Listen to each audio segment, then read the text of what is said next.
আজকের রেসিপি হলো আলু দিয়ে দেশি মুরগির কষা।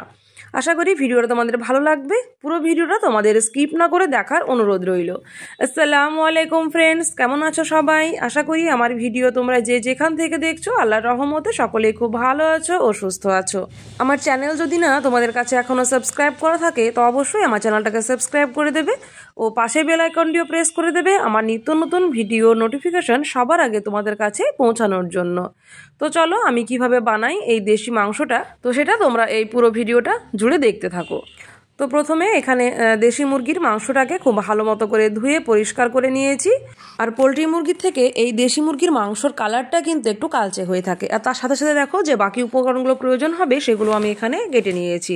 তো লাগছে এখানে আলু, মটর, ধনেপাতা, রসুন, পেঁয়াজ, গোটা জিরে, টমেটো, এই সবগুলো। তো এবার চলো মাংসটাকে আমি ম্যারিনেট করে নেব। তো ম্যারিনেট করার জন্য এখানে দিয়ে দিলাম লবণ আর হলুদ। এবার দিয়ে দেব সর্ষের তেল। আর এরপরে হাত দিয়ে খুব ভালোভাবে মাংসটার সাথে মাখিয়ে নেব, যাতে লবণ হলুদ, দেখো কালারটা কত সুন্দর এসেছে লবণ হলুদ দিয়ে মাখানোর ফলে। এবার আমি এখানে একটা কড়াই নিয়ে নেব আর কড়াইয়ে দিয়ে দেব সর্ষের তেল। আর তেল একটু গরম হয়ে গেলে সেখানে আমি দিয়ে দেব তেজপাতা, 2 থেকে 3টে তেজপাতা তোমরা দিয়ে দেবে। আর দিয়ে দেব গোটা জিরের ফোড়ন। এবার খুব ভালোভাবে আমি একটু নেড়ে দেব। তো একটু ফ্লেভারটা চলে আসলে আমি এখানে দিয়ে দেব কাঁচা লঙ্কা চেরা। তো এবার একটু নেড়ে চেড়ে দেবো।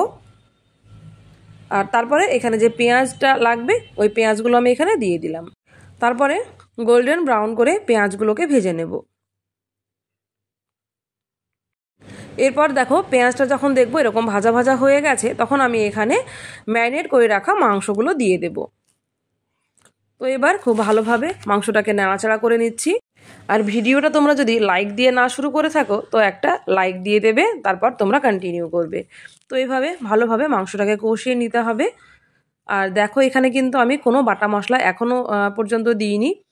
মাংসগুলোকে একটু ভাজা ভাজা করে নেব, তারপর আমি বাকি মশলাগুলোকে দিয়ে দেব। তো এইভাবে একটু টাইম নিয়ে মাংসগুলোকে 3 থেকে 4 মিনিট মতো এভাবে নেড়ে নেব।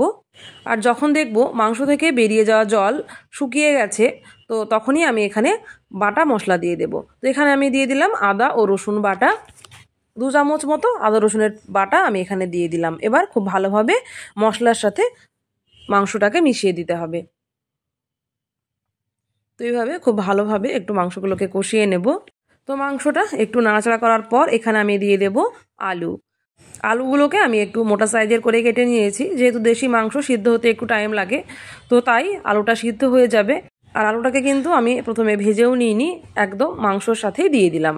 এবার একটু টাইম নিয়ে আবারও নাড়াচাড়া করে নেব। আর এবার এখানে আমি একটু হলুদ গুঁড়ো দিয়ে দিচ্ছি। আর দিয়ে দেব কাশ্মীরি লঙ্কার গুঁড়ো, এটা কালারের জন্য, কাঁচা লঙ্কা যেহেতু দিয়েছিলাম ওখান থেকে ঝালটা হয়ে যাবে। আর রঙের জন্য আমি এখানে দিয়ে দিলাম কাশ্মীরি লঙ্কা গুঁড়ো, তারপর দিয়ে দিলাম একটা বড় সাইজের টমেটো কুচানো। তো এবার আবারও খুব ভালোভাবে নেড়ে দিতে হবে। যত কষিয়ে আমি মাংসটা রান্না করব ততই কিন্তু রান্নার স্বাদ আরও বেড়ে যাবে। তো এইভাবে কষিয়ে মাংসটাকে রান্না করে নিতে হবে। তো একটু নেড়ে দেওয়ার পর আবারও আমি এখানে দিয়ে দেব লবণ, কারণ ম্যারিনেট করার সময়তেই আমি লবণটা দিয়েছিলাম, তারপরে কিন্তু আমি আর কোনো লবণ এখানে দিইনি। তো দেখে মনে হলো আমার আরও কিছু লবণ এখানে লাগবে, তাই লবণ দিয়ে দিলাম। তো লবণ দিয়ে আবারও খুব ভালোভাবে মিশিয়ে দিতে হবে আলু আর মাংসের সাথে। আর এবার আমি এখানে কিছু থেতো করে রাখা গোটা রসুন দিয়ে দিলাম। তো রসুনটাকে দেওয়ার পরেও এভাবে আবারও নেড়ে দিতে হবে যাতে রসুনের কাঁচা গন্ধটা চলে যায়। তো এইভাবে আবারও একটু নেড়ে দিচ্ছি। আর এবার ঢাকনা দিয়ে 10 থেকে 15 মিনিট আমি ঢাকা দিয়ে রেখে দেব। তো 10 মিনিট পর দেখো মাংসটা থেকে কিন্তু অনেকটাই তেল ছেড়ে দিয়েছে, তোমরা দেখে আশা করি বুঝতে পারছো। তো এই দেখো কত সুন্দর মশলা তেল ছেড়ে দিয়েছে। আর এবার একটু নেড়ে দেব আর তারপরে কিছু গুঁড়ো মশলা আমি এখানে দিয়ে দেব। তো আমি একটু ধনে গুঁড়ো দিয়ে দিলাম 1 চামচ মতো।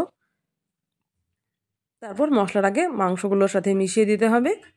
আর এবার আমি এখানে পরিমাণ মতো জল দিয়ে দেব যাতে মাংসটা খুব ভালোভাবে সিদ্ধ হয়ে যায়।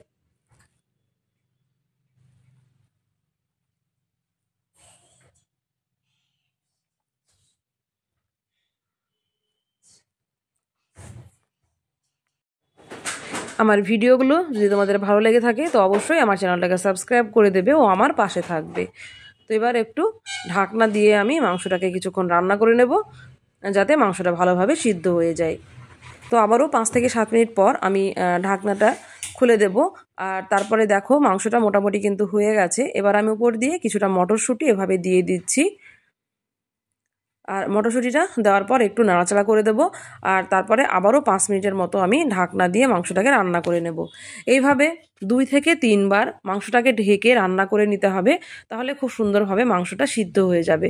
যেহেতু দেশি মাংস সিদ্ধ হতে একটু সময়ের প্রয়োজন হয়, তাই এইভাবে একটু ভালোভাবে ঢেকে কিছুক্ষণ রান্না করে নিতে হবে। তো এই তো আমার রান্না মোটামুটি কমপ্লিট হয়ে গেছে। আর এবার সব শেষে এখানে কিছু ধনে পাতাকে আমি কুচি করে নিয়েছিলাম, ওগুলো দিয়ে দিলাম আর দিয়ে দেবো গরম মশলা। আর এবার আমি এখানে গ্যাসের ফ্লেমটাকে বন্ধ করে দেব আর একটু ঠান্ডা হয়ে গেলে আমি পরিবেশন করে নেব। তো আজকের ভিডিওটা তোমাদের কেমন লাগলো অবশ্যই আমাকে কমেন্ট বক্সে কমেন্ট করে জানাতে কিন্তু একদমই ভুলবে না। আর মাংসের ফাইনাল লুকটা দেখো কতটা সুন্দর কালারফুল হয়েছে, তোমরা দেখে আশা করি বুঝতে পারছো আমার বলার চাইতে। আর এই মাংসের স্বাদ কিন্তু হয় অনেকটাই টেস্টি। তো মোটামুটি তোমরা সকলেই রান্না করে খেয়েছো, তারপরেও এভাবে একবার তোমরা ট্রাই করবে, আশা করি তোমাদের ভালো লাগবে। আর আজকের ভিডিওটা আমি এখানেই শেষ করে দিচ্ছি।